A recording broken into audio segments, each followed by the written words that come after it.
ان لوگوں کا جو جذبہ ہے دین کے لیے، آپ پاکستان میں بھی رہے، کیا میں آپ سے پوچھ سکتا ہوں کہ جو جذبہ اسلامی جمہوریہ پاکستان کے اندر لوگوں کا ہے اور جو یہاں غیر اسلامی ملک کے اندر مسلمانوں کا ہے، کتنا بڑا تضاد ہے؟ بہت خوبصورت سوال آپ نے کیا۔ الحمدللہ یہاں کے تاجر طبقہ نے، مزدور طبقہ نے، ہماری ماؤں بہنوں بہو بیٹیوں نے بھی ترویج اشاعت اسلام کے لیے مساجد کی تعمیر میں ایک بے مثال کردار ادا کیا ہے، اور ان کے جذبے کو میں اسلامی عقیدت و محبت پیش کرتا ہوں۔ جی پاکستان کی مساجد میں آج وہ رش نہیں ہے، لیکن یہاں چاروں طرف برائی ہے۔ انسان جوا، زنا، شراب، سب چیزوں کو چھوڑ کے مسجد میں سجدہ ریز ہوتا ہے، وجہ کیا ہے؟ قریشی صاحب، اس فحاشی اور یعنی کے دور اور سما میں اپنے آپ کو اسلام کی طرف متوجہ کرنا ایک بہت بڑی بات ہے، لیکن میں یہ سمجھتا ہوں کہ اس میں علماء و مشائخ اور والدین کی تربیت کا ایک بہت عام کردار اور اثر ہے۔ جس دور میں آپ آئے اس وقت نماز عید جو ہے وہ بھی کھلے میدان میں پڑھی جاتی تھی، مساجد نہیں تھی۔ آج مساجد بھی زیادہ، نمازی بھی زیادہ، ایسا ہی ہے؟ یقیناً کیا آپ نے یہ سوچا تھا یہ دور ہم دیکھیں گے؟ یہ تو اس وقت کے حالات کے مطابق بہت مشکل نظر آتا تھا، لیکن جوں وقت بدلتا گیا، حالات بدلتے گئے، اس کے پیش نظر یہ ممکن تھا کہ انشاءاللہ ایک وقت ایسا آئے گا کہ چرچز جو ہیں وہ بھی مساجد میں تبدیل ہو جائیں گے، اور یقیناً آج وہ نظر آ رہا ہے۔ آ رہا ہے۔ جس انگریز نے 200 سال ہمارے اوپر حکمرانی کی، جس چرچ سے لوگ نکل کے ہمارے اوپر حملہ آور ہوتے تھے، جو دین اسلام کے خاتمے کے لیے کام کرتے تھے، ایک حقیقت میں بیان کر رہا ہوں، آج انہی ہی کے چرچ جب مسجد میں بدل گئے آپ کے باقول، تو کیا آپ یہ چیز سمجھتے ہیں کہ آپ کو اور مجھ کو اللہ تعالیٰ کی ذات نے اس کام کے لیے چنا تھا، یہاں لایا گیا؟ یقیناً یہ اللہ تعالیٰ کا خاص فضل و کرم ہے کہ ہم اس کے لائے ہوئے نبی کریم علیہ السلام کے لائے ہوئے نظام حیات کو پروموٹ کر رہے ہیں، اور یہ اس کے فضل اور کرم کے بغیر قریشی صاحب ممکن نہیں تھا۔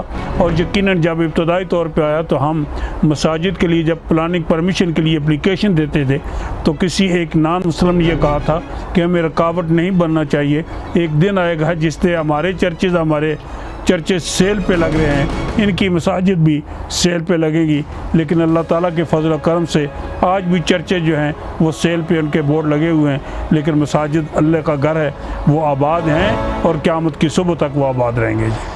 ٹھیک ہو گیا۔ میں چاہتا ہوں کہ آپ سے تھوڑی سی ہٹ کے باتیں کی جائیں، بسم اللہ۔ چونکہ آپ کا ایک تجربہ بڑا وسیع قسم کا ہے۔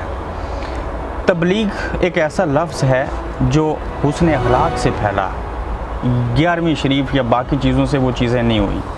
ہم نے جو تبلیغ کا اصل کام تھا، علامہ صاحب آپ کو لگتا ہے کہ ہم نے گوروں تک وہ چیزیں پہنچائی ہیں، غیر مسلموں تک، یا اپنے میں ہی تبلیغ کرتے رہے؟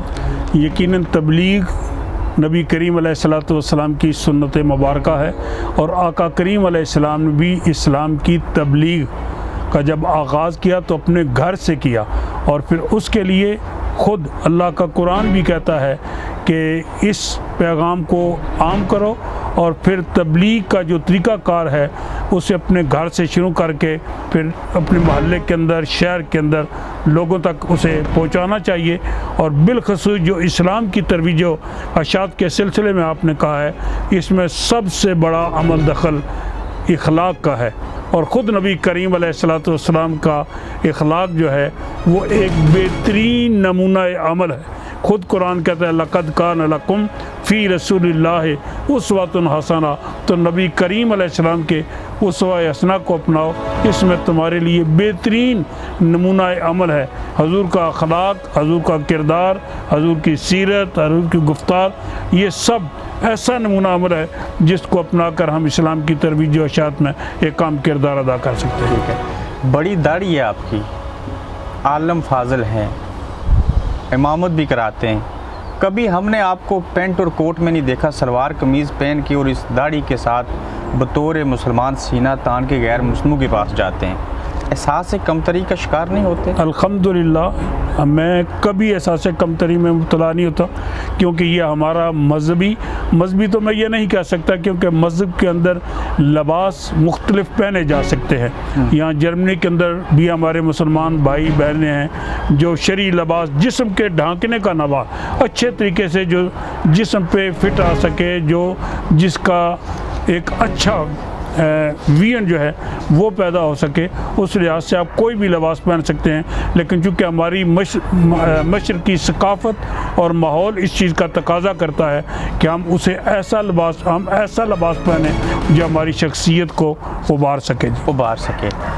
علامہ صاحب، کیا وجہ ہے کہ ہم اس غیر اسلامی ملک کے اندر رہتے ہوئے بہت پھلے پھولے، اس میں کوئی دو رائے نہیں ہے، لیکن آج ہم مستقبل کو دیکھتے ہیں تو وہ اچھا نہیں نظر آ رہا؟ آپ اتفاق کرتے ہیں مجھ سے؟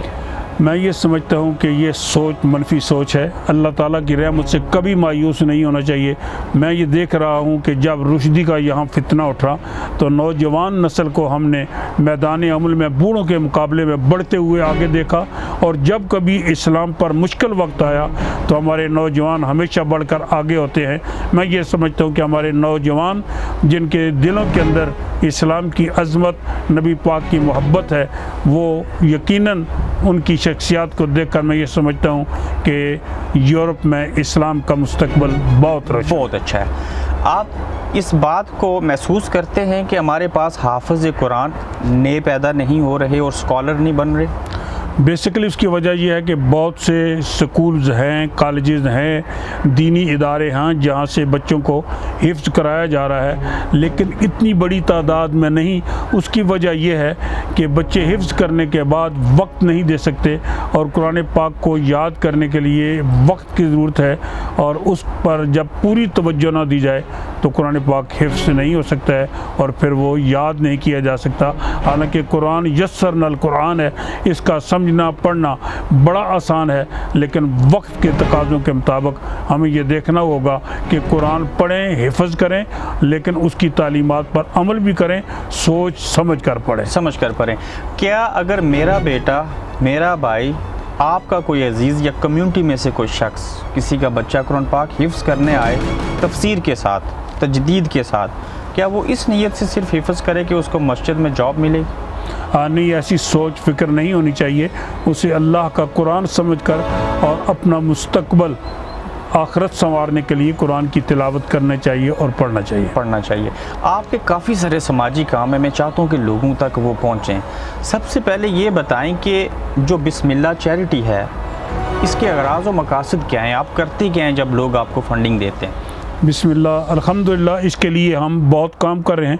اس حوالے سے سب سے بڑا جو پروجیکٹ ہے ہمارا پاکستان آزاد کشمیر کے اندر، وہ ہے تھیلاسیمیا کے وہ پیشنٹ جو خون کی مرسی بیماری میں مبتلا ہیں، اور ہم نے ان بچوں کو اپنے بھائیوں کے تعاون سے کراچی فاطمید والوں کے ساتھ، لاہور سندس فاؤنڈیشن والوں کے ساتھ، راول پنڈی تھیلاسیمیا سوسائٹی کے ساتھ، آزاد کشمیر میں میرپور ڈسٹرکٹ ہیڈ کوارٹر اسپتال کے اندر بچوں کو سپانسر کیا ہوا ہے، اور ان بچوں کے ادویات اور ان کے تمام علاج کا پورے سال کا خرچہ جو ہے وہ ہمارے ڈونر کر رہے ہیں۔ اللہ تعالیٰ عزت آبرو میں برکت عطا فرمائے۔ اب تک کتنے تھیلاسیمیا کے بچوں کا علاج ہو چکا ہے اور مزید کتنے رہتے ہیں؟ میں یہ عرض کرتا ہوں کہ یہ سینکڑوں کی تعداد میں ان کا علاج ہو رہا ہے، اور بہت سے بچے آج بھی ہم نے مختلف جگہوں پہ اسپانسر کیے ہوئے ہیں۔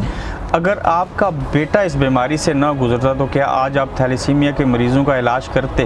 یقیناً اس بیٹے کی وجہ سے، اور میری ایک نواسی ہے وہ بھی تھیلاسیمیا کی پیشنٹ ہے، جب میرے بیٹے نے مجھے انکریج کیا کہ ابو جی چونکہ اس بیماری کا علاج یہاں ممکن ہے، پاکستان میں غربت افلاس کی وجہ سے ہمارے بھائی بہنیں اس بیماری میں مبتلا ہے، کیوں نہ ہم ان کی مدد کے لیے اس طرف آگے بڑھیں۔ یقیناً میرے بیٹے کی انکریج کی وجہ سے ہم نے اس پروجیکٹ کا آغاز کیا تھا۔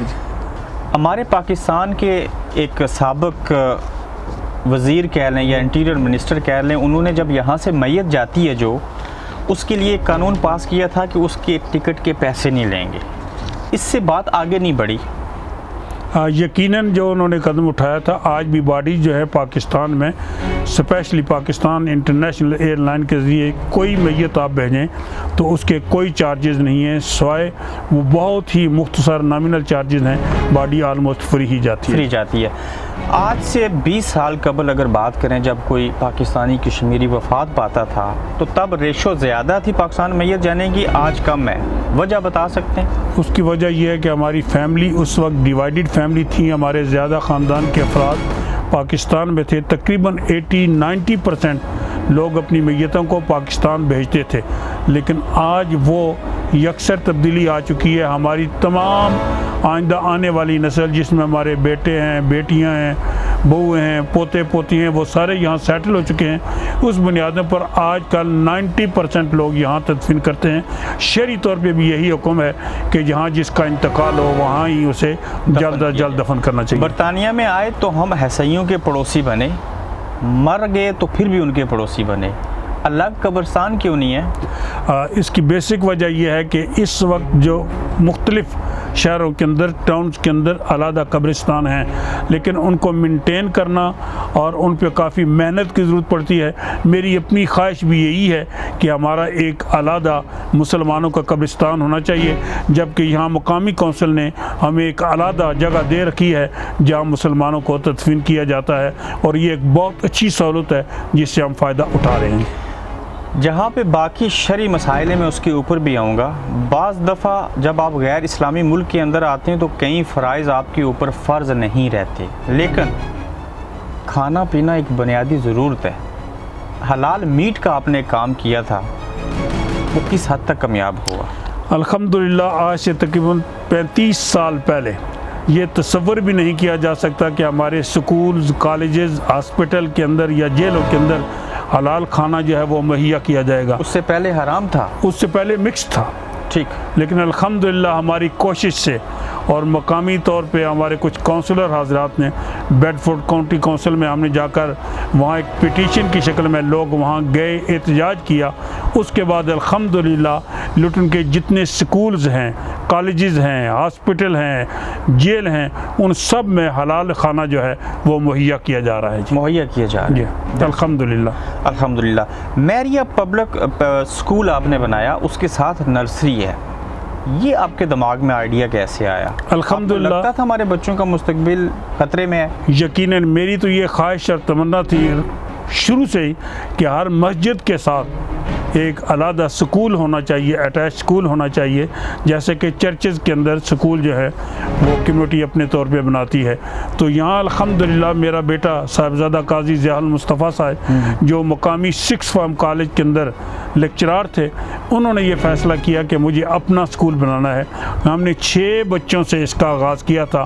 آج الحمدللہ 110 بچے جو ہیں اس میریا پرائمری اسکول کے اندر ہے، اور نرسری میں اس کے علیحدہ ہیں۔ جی، عام سکول میں پڑھنے والے بچوں میں اور آپ کے سکول میں پڑھنے والے بچوں میں فرق کیا ہے؟ یقیناً آفسٹڈ کے نظام کے اندر، سلیبس کے اندر ہم یکساں ہیں، لیکن ایڈیشنل جو اسلامی تعلیم ہے وہ میریا اسکول کے اندر دی جا رہی ہے۔ جی، میریا اسکول کے اندر دی جا رہی ہے۔